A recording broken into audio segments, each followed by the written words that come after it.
Hai, jumpa lagi di cerita si Gingsul. Kali ini kita akan bahas mengenai kenapa sih kita harus sholat, terutama untuk umat muslim ya. Yuk kita bahas. Oke teman-teman, saya disclaimer dulu bahwa ini bisa dibilang cocokologi 50%, kemudian referensi 50%. Tapi saya di sini akan bahas mengenai cocokologi, terutama pengalaman saya ya. Eh, jadi saya memutuskan untuk memeluk agama Islam ya. Sebelumnya saya dapat Islam itu dari warisan dari orang tua saya, kemudian orang tua saya ajarkan, kemudian ilmu fikih, ilmu syariat, cara-caranya. Tapi suatu waktu, yaitu kurang lebih di tahun 2010, saya kehilangan orang yang paling saya cintai, yaitu istri saya. Pada saat itu, istri saya terdiagnosa kanker darah dan itu membuat saya drop dan mencari keadilan Tuhan. Nah, kenapa bisa seperti itu? Latar belakangnya saya pacaran hampir 10 tahun, kemudian udah 10 tahun itu 2 bulan setengah tiba-tiba sakit dan sudah sakit kita rumah keduanya adalah rumah sakit selama hampir 9 bulan gitu dan itu habis semuanya. Nah, dari pasca meninggalnya istri saya akhirnya saya mencari ibaratnya nggak tahu mencari jati diri, mencari ketenangan ataupun apa pada saat itu karena pada saat itu saya merasa hampa dan tidak punya pegangan gitu. Dan pada saat itu saya mempelajari Islam, nanya-nanya mungkin kurang tepat pada saat itu saya nanyanya itu kurang cocok dengan sudut pandang saya pada saat itu. Akhirnya saya mencoba ke Nasrani, kemudian Buddha, Hindu gitu ya, untuk mencari jawaban itu. Akhirnya saya dapatkan pada saat itu yaitu ada seorang biku yang bertanya kepada saya, apakah kamu sudah yakin untuk memeluk agama Buddha? Apakah kalau memeluk agama Buddha, apakah kamu ada orang yang tersakiti? Nah, pertanyaan itu saya udah tahu arahnya kemana. Berarti kalau saya pindah kepercayaan, berarti saya akan melukai hati orang tua saya yang sudah mengajarkan dari kecil mengenai syariat Islam. Nah, pada saat itu saya berpikir dan biku tersebut memberitahu lebih baik kamu mempelajari Islam dari sudut pandang kamu saja, jangan sampai mencari mursid ya guru tapi kamu tidak percaya. Mendingan kamu cari dulu sesuai keinginan kamu, pasti yakin pasti ada sesuatu yang bermanfaat. Nah, dari sana saya mulai merasakan dan mencari-cari gitu ya referensi-referensi, kemudian kolerasi dengan pikiran saya, kemudian saya ini banyak hal pada saat saya proses perpindahan agama itu banyak hal yang saya pelajari dan pada saat itu saya cocok dengan agama Buddha. Tapi ternyata bikunya berpendapat berbeda bahwa harus dipikirkan lagi gitu. Dan saya berpikir ulang dan saya mencari jawaban itu dan akhirnya saya yakin terhadap agama Islam. Nah, simple pada saat kenapa saya yakin agama Islam. Yang pertama, saya di sini akan jelaskan antara ritual dan manfaat ya. Ternyata semua yang dilakukan di agama Islam itu bukan untuk Tuhan ya, untuk Tuhan, tapi untuk kebaikan manusianya sendiri. Saya akan ambil contoh yang namanya sholat. Nah, sholat ini sebetulnya adalah gerakan-gerakan dasar dari agama Hindu yang disebut dengan yoga untuk mencapai yogi gitu ya atau apapun. Nah, gerakannya tuh kalau dilihat pada saat itu saya melihatnya itu sama banget. Dasar-dasar gerakannya tuh sama dengan gerakan yoga. Nah, saya nggak bakalan jauh ke sana dulu. Saya simpel, kenapa sih kita umat Islam diwajibkan untuk sholat? Nah, itu manfaatnya sebetulnya untuk kita. Yang pertama, pada saat kita mau mendirikan sholat, kita harus wudhu, ya, berinteraksi dengan air. Ya, kalau teman-teman pernah lihat penelitian bahwa molekul air itu bisa berubah, ya, bisa berubah. Nah, saya lihatkan videonya, ini molekul-molekul air dengan ucapan terima kasih, bersyukur, kemudian cinta, ini molekulnya indah banget. Tapi pada saat si air itu diberikan energi yang berlainan negatif, maka molekulnya bentuknya sangat tidak teratur gitu. Nah, kita balik lagi ke yang namanya wudhu. Pada saat kita wudhu, setiap wudhu kita akan bacakan doa. Dan itu akan disimpan dulu di tangan. Setelah di tangan kita berdoa langsung usapkan ke muka. Dari muka, kemudian ke tangan, kemudian ke rambut, ke telinga, kemudian ke kaki. Dan harusnya pada saat wudhu itu, itu jangan dilap sama handuk. Biarkan dia air itu menyerap. Nah, pada saat air menyerap itu, sebelumnya kan sudah didoakan, berarti molekul airnya itu berubah. Maka nggak salah kalau kayak ustadz, kiai itu wajahnya nampak berseri gitu ya, nampak seger. Itu bisa jadi bahwa bertahun-tahun, puluhan tahun dia wudhu dengan doanya ya. Mungkin teman-teman muslim tahu doa berwudhu kayak gimana. Saya nggak bakalan jelasin di sini.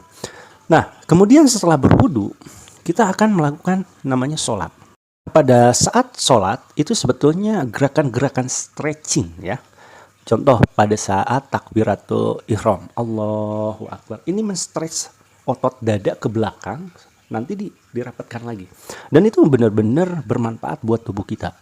Kemudian kita ruku ya, antara otot kaki bawah sampai pangkal paha itu ketarik semua.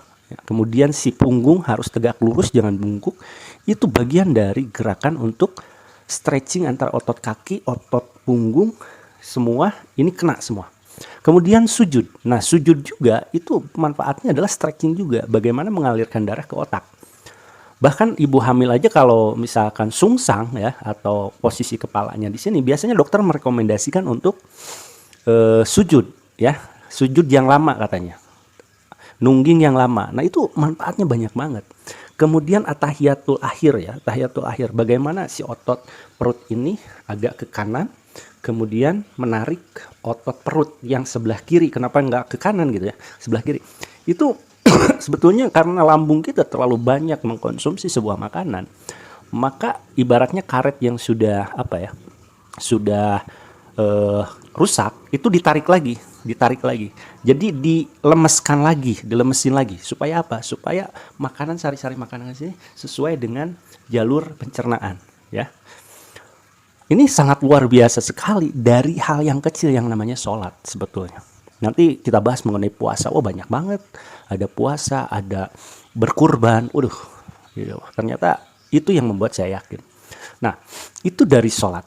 Nah, puncaknya sebetulnya menurut saya ya, ini mohon ini disclaimer lagi, artinya ini pengamatan saya pada saat saya dulu masih galau ya, masih mencari jati diri. Jadi kalaupun ini mohon dikoreksi. Nah, kemudian puncaknya sebuah ibadah di Islam itu adalah zikir ya. Setiap sholat itu harus ada zikir, subhanallah, walhamdulillah, wallahu akbar gitu ya. Kemudian panjatkan doa-doa. Nah, itu manfaatnya buat apa sih? Itu adalah meditasi sebetulnya. Jadi meditasi itu ada 3 cara. Yang pertama adalah fokus ke suatu benda. Yang ketiga fokus pada ucapan, jadi hitungan 1, 2, 3, 4, 5. Nah, ada yang fokus kepada nafas. Nah, zikir itu termasuk mengingatkan kita akan sadar pentingnya diri kita sendiri. Kita subhanallah, subhanallah, subhanallah, subhanallah. Kebayang kalau tidak ada ucapan itu, mungkin pada saat zikir itu pikiran kemana-mana. Makanya Islam mengajarkan untuk berzikir. Ada bacaannya, subhanallah, subhanallah, subhanallah, walhamdulillah, walhamdulillah, walhamdulillah. Nah, sedangkan manfaat meditasi ini banyak banget ya. Fungsi dari meditasi ini banyak banget. Yang pertama nih, jadi nggak usah jauh-jauh kita bermeditasi ke mana ya, ke gunung gitu, ke mana, ke alam, nggak usah. Sebetulnya dari sholat aja kita sudah cukup. Setiap sholat pasti di sananya ada zikir. Zikir itu bagian dari meditasi. Nah, di yoga juga sama, di Hindu juga sama. Sebelum kita melakukan meditasi itu ada stretching dulu. Maka teman-teman yang ikut yoga, ujung-ujung dari yoga itu pasti meditasi.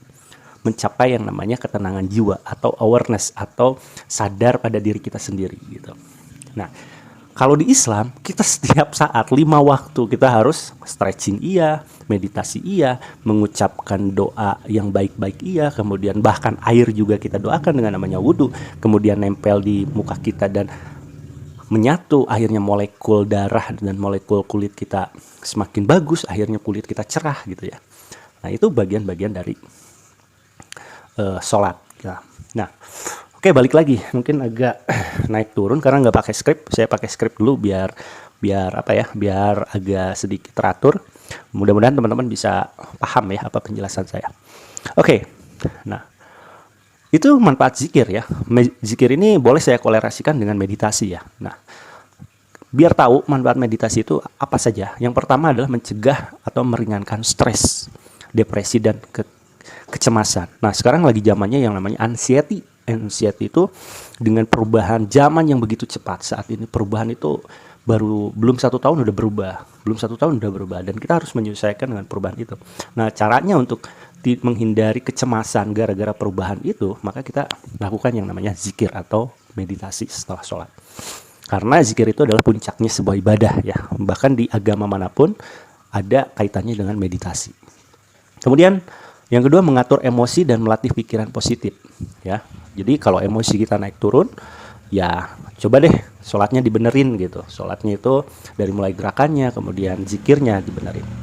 Kemudian mengurangi rasa nyeri ya, mengurangi rasa nyeri. Kenapa? Pada saat di Muslim, pada saat terjadi sakit gitu ya, misalkan orang tersebut sakit, kemudian datang seorang ustadz untuk selalu membacakan ini ayat, bacain ya, ini bacain. Itu adalah proses untuk bermeditasi, merenungi supaya nyeri itu hilang sebetulnya. Kemudian ini meringankan hipertensi atau darah tinggi ya. Kenapa darah tinggi? Hubungannya dengan zikir gitu atau meditasi. Ya, pada saat kita bernafas, maka nafas oksigen kita akan naik ke otak, dan otak kita akan ke jantung, maksudnya ke jantung, kemudian memompa darah, dan darah ini masuk ke otak itu jauh lebih jernih dan bahkan bisa menghilangkan sakit kepala ya. Mungkin nanti saya akan bahas mengenai penyakit-penyakit berat yang bisa diringankan dengan meditasi ya, mungkin di video selanjutnya. Kemudian mengatasi insomnia ya, jangankan untuk yang insomnia, yang gak insomnia aja kalau udah zikir itu ngantuknya luar biasa, apalagi sholat isya. Aduh, ya kita udah pasti ngantuk aja. Kemudian meningkatkan konsentrasi, daya ingat, dan mencegah pikun. Nah, ternyata meditasi atau zikir itu mencegah pikun loh ya. Makanya jangan salah, yang ahli ibadah di Islam itu umurnya panjang-panjang ya. Kayak yang di Pekalongan, lupa, Mbah Maimun ya, lupa lagi yang dari NU, itu usianya udah ini banget gitu, udah tua banget. Tapi dia masih bisa dakwah, inget memorinya karena dia sering berzikir atau bermeditasi. Kemudian memperkuat daya tahan tubuh ya. Ya gitu, memperkuat daya tahan tubuh. Oke, kalau mohon koreksi bahwa titik puspa itu sembuhnya lewat meditasi. Lewat meditasi, dia udah kanker stadium 3 kalau nggak serviks gitu ya. Sembuh-sembuhnya itu lewat meditasi. Nah, kita sebagai kaum muslim, masa sih nggak semangat untuk sholat gitu?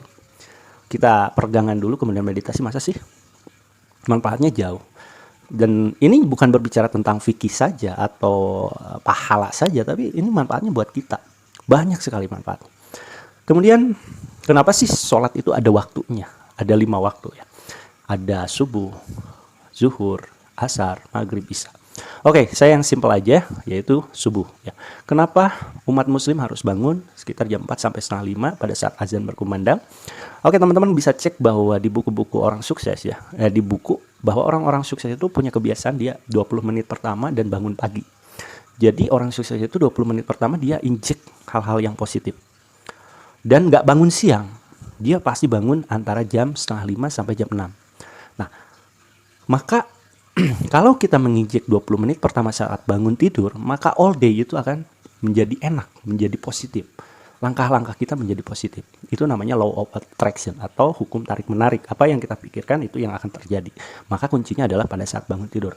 Nah, ini di Islam, orang nggak pada tahu kenapa sih harus sholat subuh.